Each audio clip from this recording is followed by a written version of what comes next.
Welcome to Empowered by AI, the podcast for women entrepreneurs ready to harness AI to take their businesses to the next level. I'm your host, Michelle Muncie Silva, founder of Innovative AI Studios. You may have left corporate life to start this entrepreneurial journey, but you don't have to go it alone. Here, you'll find a supportive community of like-minded women and an invaluable thought partner each week, as my guests and I share actionable insights you can use right away. So let's dive in together. Today, what I really wanted to discuss with you is the incredibly important topic of ethical use of AI. And Cha'Von, as a member of the 100 Brilliant Women in AI Ethics, I think you're the perfect person to help us navigate this conversation. Michelle, it's such an honor, really, to hold that title. I don't look at it as a badge of honor, to be fair. It's more so, what type of responsibility do you now have in this world? And so when I received the news, I remember it just hit me. It just hit me and just knocked me off. I just said, do you know what? I need to figure out how I'm going to show up in this world and do my work as one of those women. And so every day and every project I take on and every conversation, I feel that's an opportunity to keep planting seeds and encouraging other women and other people in general to keep moving in this direction of digital transformation. We have no choice, right?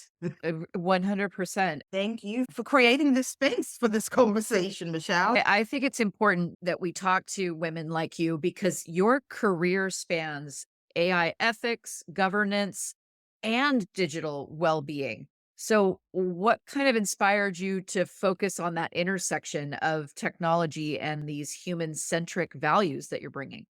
To be fair, my background is in psychology, cognitive neuroscience, and criminal justice. No, we can Valid, now let's have a real conversation. right? Yes, criminal justice, but more so about justice in general, about what does it mean to be fair, to be equal, to be included, to be different. And that's okay in this day and age. Of course, I've moved into data protection. I studied GDPR. I was a practitioner of GDPR while I was living in the UK, then back to Bermuda. At first, returning to Bermuda, I thought that I would be just moving into consulting around GDPR and perhaps Bermuda's regulation. Unfortunately, no one knew at all what I was talking about, whether I mentioned GDPR or pipeline. And it didn't make a difference. What background, nothing in terms of who was paying attention and who wasn't. Now, this isn't judgment.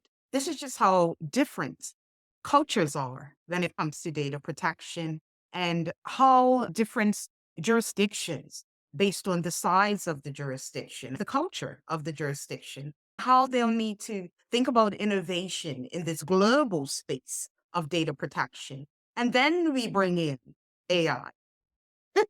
Because, of Right, course, like, without data, we wouldn't be having this conversation. And so right. my shift into AI ethics was really through data protection. I was the assistant privacy commissioner in Bermuda.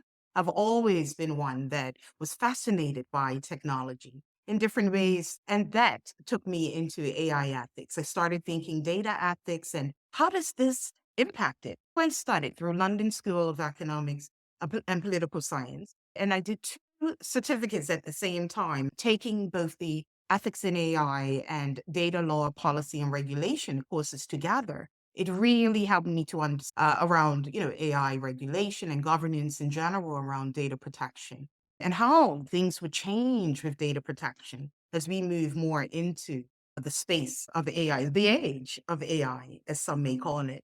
And then, of course, taking a course with Mia, the Global AI Leadership course, that's what opened my mind to the creative side of AI, prompt engineering. Of recent, it's been the Alan Turing Institute, the Operationalizing Ethics in AI, as well as in the medical field, AI in medicine. We really need to think about how it's about the context, right? So being in that space, it changes some of those risks when it comes to AI, and especially around ethics. And so a combination of this kind of colorful working across industries in my younger years. I did not have a straight and narrow direction or pathway to where I am today. I worked in banking, I worked in supply chain, I was a teacher for years, bringing it all together with AI, understanding how different industries, again, are impacted, understanding what it means to be agile and pivot. So it's more the soft things that we learn in our career that can really help us to establish where we fit in what I call the puzzle in the age of AI. Yeah, I actually heard, I think it was Rachel Kimber who said to me that AI is like the sticky honey Mhm. that's connecting everything Yep, together. Rachel. I love that. It's this idea of AI just it's touching on so much and it's bringing us together to have these conversations. And so you mentioned operationalizing AI ethics, and I'm really interested in how what does that look like boots on ground? How do you support entrepreneurs in operationalizing AI ethics into their businesses?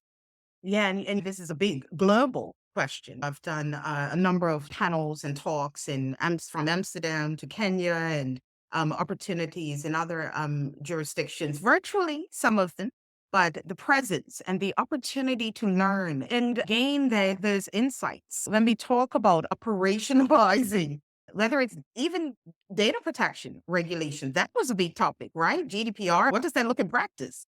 That was the Yeah. biggest thing. It was more than legal, it was more than technical. And so the same here with AI. What does AI ethics look like? Well, first, it's a human centric approach. It's understanding that people will be impacted in some way, no matter what we do. And so in it, we create frameworks and tools and resources that help organizations really understand from yes, at the macro level, indeed, right? Return on investment, they're making those investments and they want to make sure that this is going to work. But how Yeah. does that impact the people, the teams in your organization? You would have varying levels of confidence in this space. This is very personal because now we're talking about someone's bread and butter, someone's livelihood being impacted by being forced to use technology that maybe they're not comfortable with. It opens Pandora's box when it comes to ethics. At CKC Cares, we call it amplified leadership, and it's spelled weird, EAMP. And it's really E because empathy is first. People first. If one being, and I say this to my students at university, because most of them are from India, they're from Asia, or from Africa, many of those students. Some are from the UK as well. But one thing we all have in common, if you got us, we'll all bleed, and that blood is going to be red. So empathy comes first. Then we need to talk about authenticity. We need to be real in terms of what we can handle, what we want to handle, what we can tolerate, what we cannot. And so, what it means in practice, it means unpacking some of those visions of what operations could look like that do not include human beings. So, we think about how we could work smarter, how we can make better decisions, but we cannot forget that human oversight. I like to say, and again, I'm using my students yet again at BPP University, but I say to them that one, then you're going to be a leader. Who will you be when you are no longer who you are today? When your boss asks you a question, they are expecting that you as a human being would be able to answer. If we want to humanize it, if we want to make it more about operations, then it's about the people. And then it's about the product and everything else. How will the people, and I'm not saying that everyone be in the same jobs in another year, in another 5 years. It will look different. So it's two sides to the coin. Organizations need to be fair. I believe there's a duty of care to make sure that people are comfortable with this transition. It's more than just a whole organization thing. Now we need to think at at the individual employee level. Let's get our teams at least at a base level when it comes to their comfort using AI and the systems that are changing. How often does a manager or a director decide, oh, we're going to shift and we're going to do things this way, but they're not the ones who do it? So how Right. does that impact the person who's using it? The person who would like to be paid on Friday, but has had traumatic experiences online. And in their personal space, they don't share. They don't even have a LinkedIn account. But no, you're forcing them to do that. So we look at digital twin self, how we show up as different people, even online. If you have a Facebook, you've got a LinkedIn, you've got a WhatsApp, a social media as well. Do you show up the same way, Michelle? No, Mhm. you don't talk the same. So how do we balance one physical self and all of these digital selves, right? So Right. that's one thing that we talk about again through CKC Cares. And how, if you don't pay attention, if you're not honest about yourself, how digital saboteurs can come into your space and how that impacts the way that we approach digital transformation, we respond to digital transformation, and how we support our businesses with that return on investment. Yes. Oh, Yes. that's a no conversation of how each individual matters. So we have 100%. we have workshops, we have different initiatives that help organizations to get down to the roots. I like to say, think of the iceberg diagram. Mhm. TLC, we deal with the top part. I say the hard side of data and technology. But then the lower side, which is of course the hidden, right? The invisible part. That's the part where you get the resistant learner. But we want resilient learners. We want people that's going to help businesses to succeed in this space. Why do they have to suddenly start talking about this space? This is our playground. The people on my team, I've got, Sahaj is with me. She is studying her PhD in AI policy and governance, bringing some of the skills that they don't have to go out and seek. We're bringing ideas and tailored frameworks, not a one size fits all. It is about more personalized solutions that address our business needs. So operationalizing it is getting to the root of how humans are impacted and creating beings that are diverse, inclusive, that allow people to grow in a sustainable, a safe space. And so, even in my classes, that's what I tell them. If you're going to be a leader, you have to be able to be responsive. Mhm. That's So beautifully put. that's it. Beautiful. And I think I really want to say you've woken up some things for me. For a lot of people, yes, this is a disruption. We're all in the middle of this disruption, and it is going to change things. And I think there is an idea that there's a little bit of fear. And then there is also this idea of being left behind. When we went through COVID, we were immediately shifting, and it was without, I would say without warning, truthfully, without warning, we're That's shifting. what it is. The whole Okay. And world. so a lot of people, especially in the education space, I can speak to this because that's where I was during COVID. You're going to cling to what, because when everything is shifting underneath you and you don't have a sense of control, you might dig in with what you know you can control. Here's what I'm good at right now. And it did not involve online. It was very paper pencil, very analog. How do we, in this disruption, which I think is going to be much more long term than COVID was, although it felt like forever, That was our taste that something's changing. how do we do that while still embracing this probably very human tendency of, I want to cling to what I know because I feel the ground is shifting underneath me? No, 100%. And you know what? I've said to tech experts in this space, we need to be more honest because we're afraid to. And that is the truth. No one knows what's going to happen, but no one ever did. We suddenly got into this place of safety and comfort. But what is that really? There's Yeah. change constantly while we sleep. There's change, right? Of course, I teach a course leading through digital disruption. I love it. For me, disruption is a two-way street. I'm bet you instantly, as human beings, we put a negative connotation on a word. It has nothing to do with the word. That's number one, right? We place what that word means. After the darkness comes the light. The sun means it's a new day, a new opportunity. Comfort and safety, if we really unpack it, we're not safe working in any job, to be quite fair.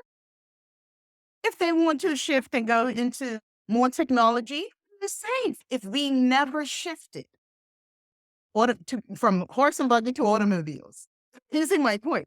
Those Right. have to change. And every generation during that shift and that change, you mentioned industrial revolution, internet, every shift, you've got people left behind. I'm saying that number one, be honest, authentic, and real. Unless we do that to start, we cannot be honest about what we will handle, how we want to learn, what we want to do. It might hurt at first. I've talked to people, women especially, that have lost jobs or left jobs because of this shift. But at the end of the day, for many of us, if we don't get pushed out of the comfort, we won't move. Now, it is far bigger than what we're thinking about. We're thinking about today, paying our bills, living our lives. We are not thinking of the bigger picture. There's something more for everyone. Each of us, we should never be in a place of 100%. Just even our body changes at night, right? It's moving. Nothing stops moving. Beautiful things grow out of darkness. Sometimes it's a matter of sensing that there is a shift. Sometimes we get so comfortable that we just, I'll use another analogy. Don't live with your head in the sand or in the clouds. When we live with our head in the sand, is ignorance, being naive, and finding comfort in those places, Michelle. If we want to have an honest conversation about well-being, we get comfortable there. Oh, I don't know what's going on. Oh, I don't know how to use that. But that's the children. All of this transfer, IT deals with that. How could we to pass it to someone else instead of taking that as perhaps that was the gem I needed, the introduction to that word or that concept. Then now I can go and look it up. So now the next time I don't have to say like I'm vulnerable. We can choose to be empowered. And that is a key point here. And leadership, empowered leadership. We can choose to be empowered. This change is not personal to anyone in terms of being attacked. Okay, so we can unpack immediately that feeling of why is this happening to me? It's happening to everyone. So the real question is, how do you fit in this change? And in that comes the honest conversation with self. How many people are in jobs that they don't want to do anything? They don't like it. I worked as student recruitment officer at Bermuda College, and the amount of people in Bermuda insurance and international business is a big area of finance in Bermuda and revenue. And so I had people made it very well in those careers coming in and saying, I always wanted to be a teacher, or I always wanted to do this. Look at it as opportunity, the end of the rainbow. Yeah, actually the beginning, right? Because if we're in the darkness and the storm, we're at the beginning of the rainbow. Which color do you want to ride on? You see how many choices we have? What do you want to do? That's number one. Number two, you're using the technology, but you're saying you're afraid. You're using it, but you're saying you don't want to compete with it. You're not competing with technology. We will never be able to function the same as AI. Like never. This brings us back to that conversation that businesses need to really pay attention to the digital transformation. It's not that they sit in the meeting, you tell them what's happening, and now they're fine. HR is changing. The way people work is changing. Digital polycrisis, many different things interconnected, impacting the way we function. So one, we have to be honest with ourselves. What do you want to do? What do you want your life to look like? Are you talking to the right people? Who are you talking to? You can waste your time talking to people who's not progressive. We need to really think about how we want to learn. Do we want to do a master's degree? Do we want to do a PhD? Do we just need a few webinars? How much of this do we need to know? You need to know how the bank is using AI and trying to make decisions about your data or how it's going to impact your monies. You don't need to know everything. You need bite-sized chunks of what's relevant to you, to your career, to your industry, to what you want to do. So it's for us first to be honest about what's going on. Is it really overwhelming, or it's just not what you really want to do right now? Is it that you feel stressed because you don't think And this is a personal thing. You don't think you're ready for this change. Now let's have a real conversation. If you're not ready, how do we get you ready? What do you want to do? I don't want to go to school. There are other ways. You see my point? We first have to be honest. Yeah. We have to be honest with who we are, what we're doing. And some industries, Michelle, some industries, I've always thought it fascinating how many people back in the day that would study to be an accountant. Everyone said, Yeah. why are we not looking at the changes in the industries? Why aren't we looking to see if it makes sense for our child, our young person, or ourselves to study this? Or if we're studying that, are we also encouraging them to pay attention to how technology is impacting that industry? It's about being able to sense it. The TLC group, we created Sense, Shape, Adapt framework. So you're sensing that something is shifting, something's happening. For some people, it's natural. They are hyper aware. It's part of business agility. They're paying attention. Again, a word, you hear something, you see something on the train, anywhere. We have to be strategic in how we use our time. We cannot just use our energy willy-nilly, even as far as energy exchange. Some people will sulfur your energy and you have none left for yourself.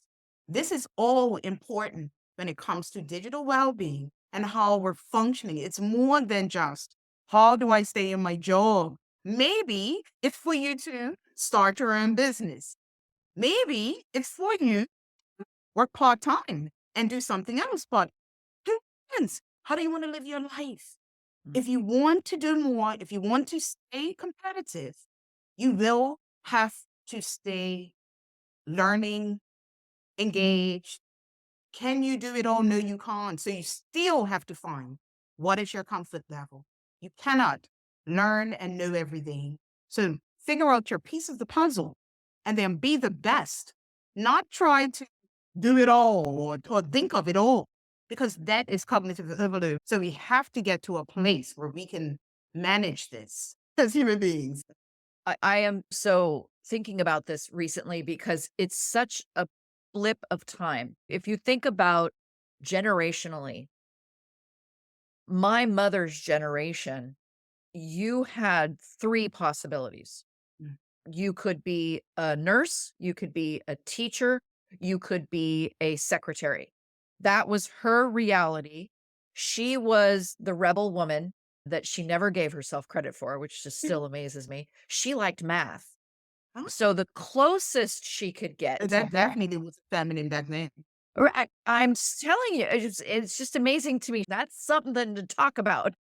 100%. It And is. so the closest she could get to it was bookkeeper. That was her path into it. Mhm. What she passed to me was, you will never be dependent. You will always be financially independent. And you will do that through a stable job, because that was her experience. Yeah. Her rebel moment was the type of stable job. But to me, my rebel moment that was encouraged to me was, you will have a stable job, but it will be just you that is Mhm. independent, right?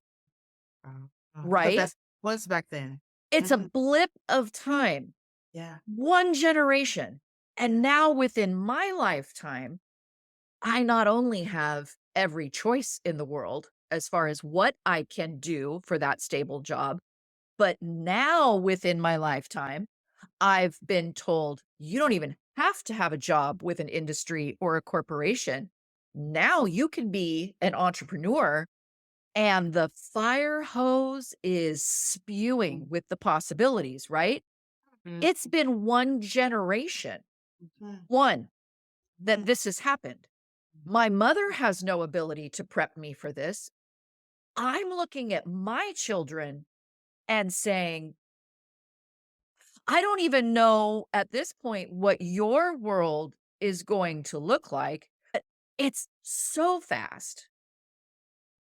We have to get back to ourselves, Have to. because we have to think about living in this reality of, we actually do have choice.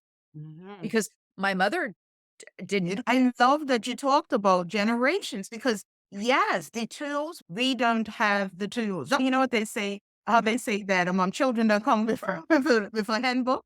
Exactly. This isn't coming with one either. But you know what? Your mother didn't think that the world would look like this. Yes, this is such a wide awakening to everyone. I was taught the same. I like to say it's the biggest lie that get a degree, do this, your life is gonna be great. Look at a marketing school, right? But realistically, we're now to a place where our children may not go to university and they'll be just fine. I used to teach adult literacy at a Catholic church when I was studying my undergrad in Philadelphia. And I was amazed at how many older people had really been successful in their life. They were driving expensive cars, fur coats, all these things, could not read. They could not read. They were there learning basic reading and math.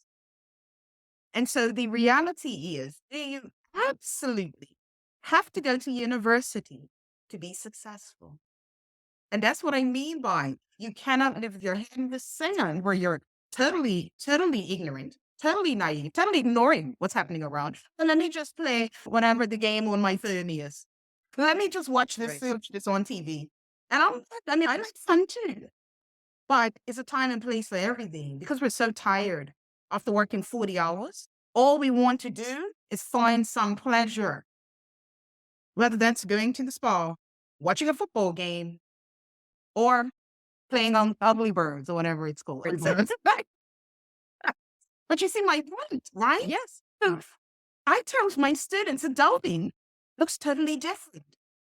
So we have to shift back all of this complicated stuff about being an adult and learn again, who are we? What do we like?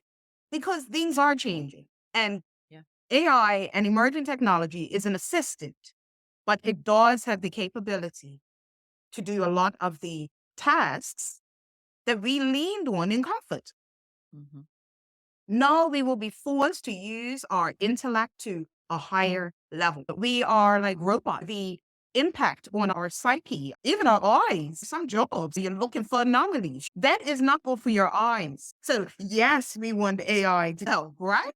But now it means your work looks different. They don't need anybody to find the anomalies. Now they need someone to write the report afterwards. So they need to review the report or they need to check that the information is correct. So yes, they will need a few, but they don't need all the accounts. They don't need everybody to do it, no matter what industry it is.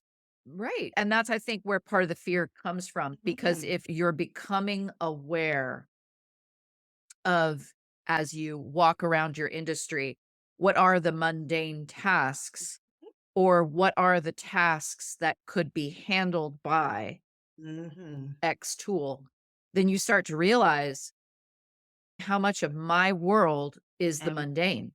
but no, you know what, Michelle? Opportunity. That was the aha moment. Yep. We have to start with the aha moment, right? So that's the aha. That's where sense comes in. You sensed it. You see what you just did? You Yeah. sense that something is shifting. Now comes the shape. Now, who am I? What do I like? In terms of my work, what do I want to do? Start thinking the same way you thought about the mundane. Think about these tasks that absolutely require your expertise. What makes you different? Remember, I talked earlier about the superpowers that might exist that some people have. Do you have one? Everybody has a superpower, Hmm. right? It might be a matter of not following the status quo, but pausing to reflect and now really think about who are you and how do you want to make a difference, or for some people, if it's long term, to leave a legacy. It's not judgment, it's you being honest. You see my point? So if that job is getting rid of the secretaries and they're now using technology, then look for another one and see if you can perhaps do a course or two or a webinar or two that gives you a certificate for you now to go and look for another job and say, I know this much information that I can work at this company. Now, whether that means shifting industries or just doing a little certificate in AI or a little certificate that gives you basic knowledge. You're not a pro. You're not meant to be the professional in the room in that conversation. But now we've come to a point where you have to have some knowledge. There's evidence, data that proves that organizations would rather hire someone who has some experience with AI over someone who has years of experience in the industry. Mhm. The shift is here. Things are changing and they're not willing to move forward. Now, not willing is another conversation, right?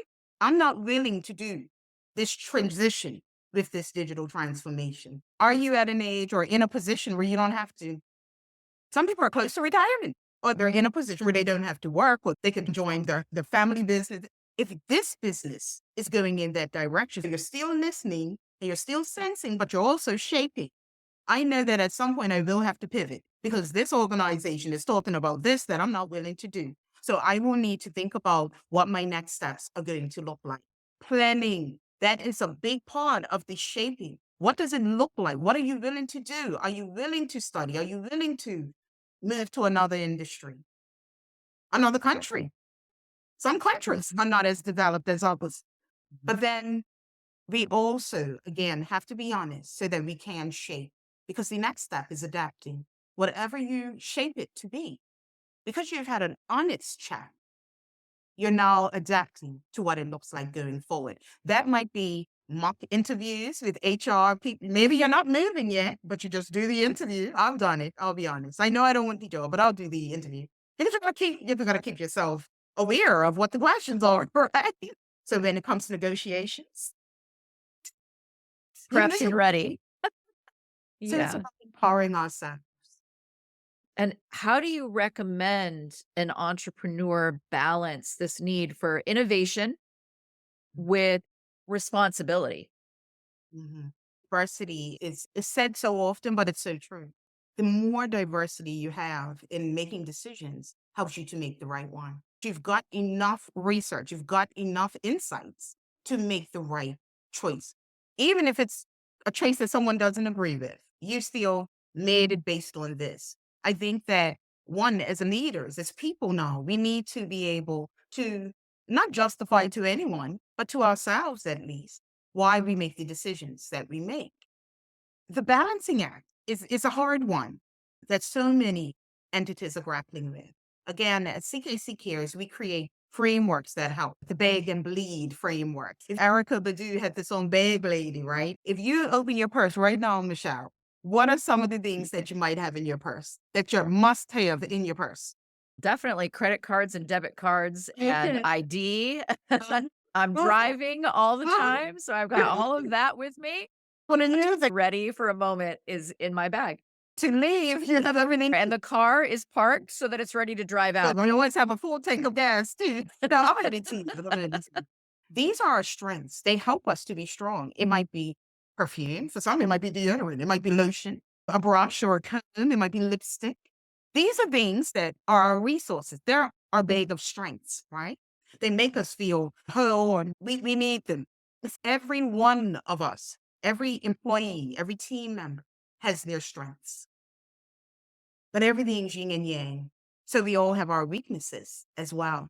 And when we don't address those in a way that is balanced, then they can bleed into the organization and impact digital transformation. Whether you are a small business or a large one, it still starts with human centric approaches. By understanding the strengths you have on your team, humans are the greatest asset, even if it's one, they're important because they're overseeing the machines, right? They are a huge asset. So your strengths, your resources is the people that you have on your team. What are the strengths and what are the weaknesses? How do we group some of those weaknesses? I'm talking about it's in terms of digital. There are some weaknesses that people have. And it might be, and I'm calling it a weakness, but it's not in a judgmental way. It's just, again, an honest look at what are we stronger at and what do we struggle with. For some and lots of people, yes, the digital transformation, it's a permanent one. It's permanent in terms of change, right? But the thing that we have to remember is in that balancing act, we have to remember that we are human, right? And that leader, that entrepreneur, that small business owner, that large corporation leader, it doesn't matter. We still need to consider if we were on the other side, How would we deal with that situation? Do we have enough insights and evidence that this is the best decision for us to make when it comes to that innovation? Balancing the interest of the organization along with the needs of the team. So it means having a conversation earlier with our teams, telling them these are the facts of why we need to change. This is what I'm thinking about. What's your experience been with AI or with these certain tools? This is something we want to go through the journey together. Now, obviously, when it's a small team, it's a very different conversation. Just like cultural differences, the size of an entity will differ in terms of your approach. But I still think collaborative approach when it comes to digital transformation will help businesses. We can't afford to do that with AI. We can't afford to make some of those mistakes. And so it's important for us to have enough of those diverse opinions before we make the decisions so that we are taking account how it will impact the people. Of course, I've worked in a regulatory authority. Even if it's a short window, a week or so, they give people an opportunity to give their thoughts. And I'm joking saying a week. Obviously, you want to be fair in anything that we do, but calm, right? And calm Yeah. doesn't really happen in our next lifetime. Or the choices we make right now, could that impact us or our children or families in any way? By trying every day, which brings us back to the beginning conversation about positivity and optimism, right? I try to be positive. I try to think of how I would feel if that decision was made. Some of them are hard. As leaders, we don't get the luxury of easy decisions, right? But now we have to have the right frameworks, the right checklists to make sure that we are thinking of those things. We are very diverse at CKC Cares and TLC. And so we do put a lot of value around making sure that diverse oversight is there. We have QC quality checks on everything. When you see articles coming out and different posts and things, it goes through three people, three sets of eyes, different locations or backgrounds, and they bring their thoughts. We at least go through that approval step. That's becoming more of the norm nowadays, that we want diversity on teams. And that's the way society is going anyway with globalization. The word that's coming to mind for me as you speak is intentionality. That Mm, I have the intention to integrate responsibly, yes. Yeah, ethically, gain perspective. 100%. I think of the art of reciprocity, not the Mhm. act, right? The art that the golden rule, you can call it what you want, right? The point Mhm. is that and I often use this with data protection. We complain that, oh, they have to do all of this stuff for GDPR, for CCPA, or for whatever regulation. But don't you realize that people are doing that for your data right now? And they're all, why why is that okay? And expected for them to do that for you, but you're complaining about doing it for someone else. Mhm. You go up, you find your grade, it's a number on the wall. We're not thinking about real people and what they're going through in this change. No, you can't take on the accountability of of everyone. No one is asking you to. In your organization, whatever you can do to support your teams. If your culture is more quirky, think about how you're training in that. If your culture is more corporate, then think about how you're doing. If they can't or they can't take a lot of new training and it's cognitive development, bite-sized chunks. You have to train, you have to build awareness, you have to do these things in order to truly be ethical in your organizations. I And it's a must-have. I think for solo entrepreneurs, it's you really have to have clarity around the way you're interacting with your clients, what you're giving back to them. Look at your policies of communication. How are you Yes. being transparent? Yes. A lot of times we think about data protection, particularly, well, regulation in general is black and white, right? What does the legislation say? What does the law say? Mhm. But it's very much contextual. It's about the situation. It's not necessarily black and white. And so, yes, when we talk about this space, it's about how all of these things impact the next. You have a data breach. You can likely have, it's probably through a cyber attack. And then it's impacting your finance, your reputation. It might stress you out. So it's impacting you personally. So you see how it's just one thing on top of the next. And It's not running away from it, hiding it. It's about facing it in our way. I like to say, be kind to yourself.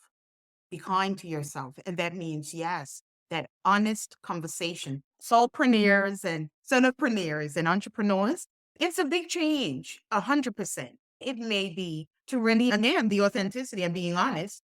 We may have products and services that is not really worth it. Like you said, are you getting it back the way you're giving it? So you may have these services, but they're not actually gaining any traction. So why are you offering this service that's giving you the extra burden of more data collection, for instance, right? So working in a lean way so that you can be agile, so that you can be strategically responsive, because we can be responsive in the negative. Strategically responsive is important in this day and age because it is the unknown. VUCA. Have you heard of VUCA? No, tell me. I believe it came around during the war. V is for volatility, U for unknown, C for complexity, and A for ambiguous. Oh, interesting. VUCA. And so it's actually something that I've had to teach in university as well, because it's a way of looking at where we are. And we can start with COVID. It was our introduction to where we are now. That hit us horribly. The whole world, no one had a good experience during COVID. It showed us that what we think is the norm or what we think we have control of, we have no control of this. At any point, you could be shelter in place. You have to work from home. Businesses have to figure out how it's going to go. They might lose clients. They might lose products. Things might be delayed. Some businesses survived. Some businesses didn't. They will have to pivot to be sunrise industries. You're rising with opportunity, not setting with it. So newspaper, press that pivoted and they had digital engagements. They survived it. Those who didn't want to pivot. I have a family member that she refused to use a computer. Brilliant person, but refused to use a computer. She never worked again because people use computers, right? So we make choices and we have to live those choices. If you choose not to retool, upgrade yourself, pivot, and you're waiting for that day, remember, we can bring negative energy to us if we keep pushing it out into the universe. Instead of looking at it that way, peel back, be honest about who you are and what you want to do, how this will impact you, and really start working on a personal plan if it's impacting that much. Because again, the concerns for me has to do with well-being and wellness in this space. When will we see the results of this? Like one day people will wake up and do at different times, because everybody's different, and feel confused or feel overwhelmed. Yes, because there's so much information. One small tip, on our phones, you get so much news. Remember, a small thing, we can actually go and use filters. So you're only getting the news about your industry, your business, maybe AI, if you're really paying attention to digital transformation and changes and all of those types of things. And AI is just one. There are emerging, there are other Right. technologies. We've got a book, CKC Cares has a really fun book that I just wanted to mention called Brunch, Bubbles, and Butts. It's a cookbook and it's brunch items, right? But in there, we include tips on digital resilience and being and updating your multi-authentication, factor authentication and things like that. So you can make a dish from India, for instance, authentication talent. And so you learn how to make all of those elements and each layer, it talks about how it aligns with data, with digital transformation and digital change in general. So you can do it with your children. You can do it with friends. You can bring it to the office, have competitions on cooking, but it gets the conversation going. That's what I'm talking about when I talk about really thinking about humans. How is your business? Can you do things that make learning fun? Adulting looks different, Michelle. Now Yes. adults want to have fun. We don't want to look at PowerPoint presentations all the time. You see what I mean? So how Oh, do we change the way that we function in our organizations to meet the needs of the people that we serve? That is always the goal of a business leader, no matter what business you have. oh, Cha'Von, I'm getting that book.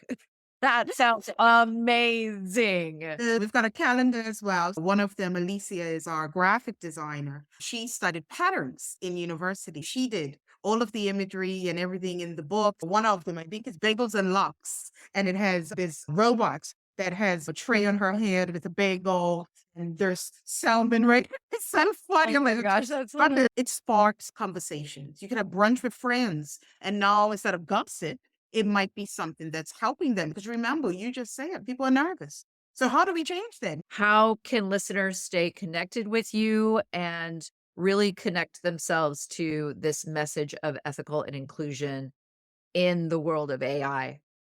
Yeah, no, thank you for that, Michelle.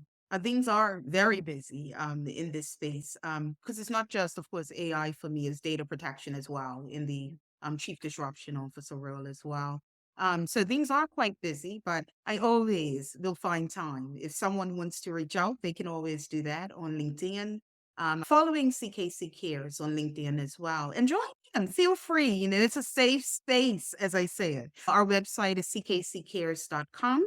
What's really great about the service in 2025 through the TLC group of companies is we are developing a service that will put some of those skills around resilience and disruption in your boardrooms, but in a more sustainable way. You don't necessarily have to have the overhead of hiring chief resilience or chief disruption or chief privacy officers or chief AI officers, because many businesses, they don't need it full time.